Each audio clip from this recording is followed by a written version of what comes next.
Okay, good afternoon and welcome to the board meeting of NHS Improvement. Welcome to all board colleagues and to members of the public.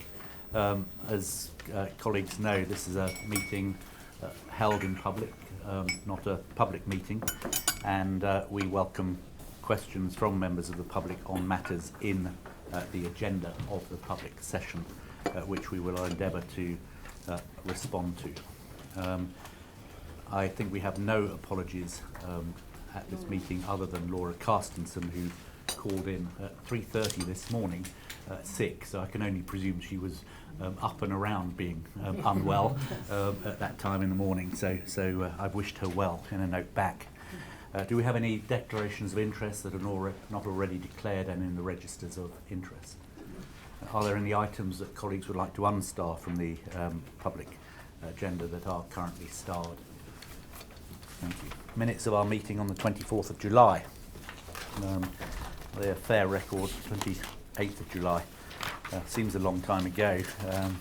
Are there any items that colleagues would like to do other than approve those minutes?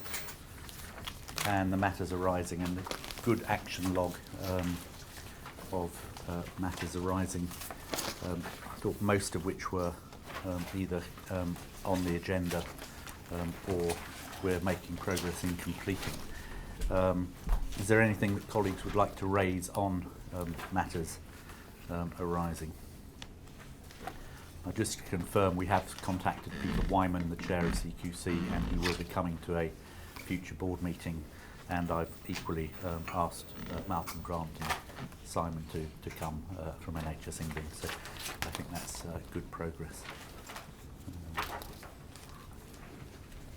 On 1617, Richard, the progress on risk management, do we have a timing for when that might come back to? We plan to come back to the full board in the December meeting. We'll have a session before that with either, if we could get a development session of the board, or if not, the non-executives, the audit committee and the executive team, just to do the final defining. Thank you. And can I thank on behalf of the board, because I've seen some good email traffic, the communications team for the weekly briefing that went out last Friday, which seems to have filled a bit of a gap in our ongoing knowledge, so thank you for that. And just Chairman, on the timing for the paper on supporting the chair and non-executive community, Linus and I have had a very helpful conversation, and we are going to revise it in the light of the leadership framework and indeed the single operating framework, and come back. So it'll probably won't come back till November, I guess. That's fine, which is good.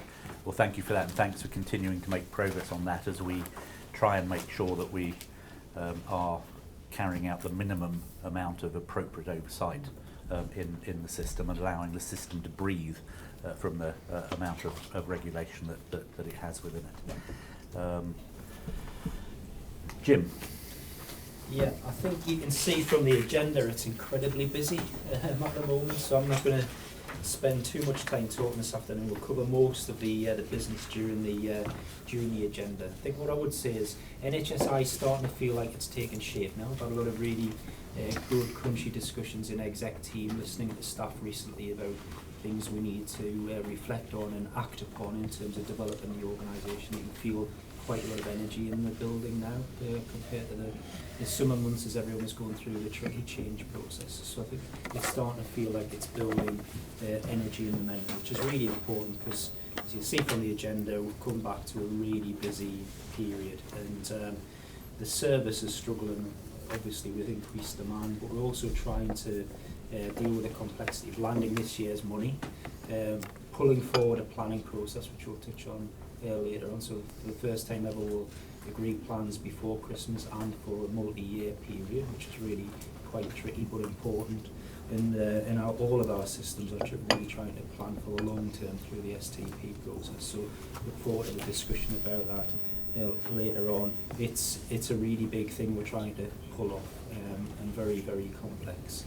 And I think linked to that, there's been quite a lot of media commentary lately about the state of the NHS and the money, etc. And I think we should just be really clear, it's very, very unlikely / impossible to see a scenario where somebody gives us extra money. So we've got what we've got. Our job is to support the system to get the best out of the resource that we've got. So I think that gives us an added focus in this planning round. And let's not get confused and distracted by views that we might be, given a huge bailout at some point. I really don't see that happening. So this is really about just knuckling down and doing what we know we need to do that works. So I'm happy to just pick the rest up through the agenda. If people need to do that. Are we happy to do that, or are there any specific points that colleagues would like to ask?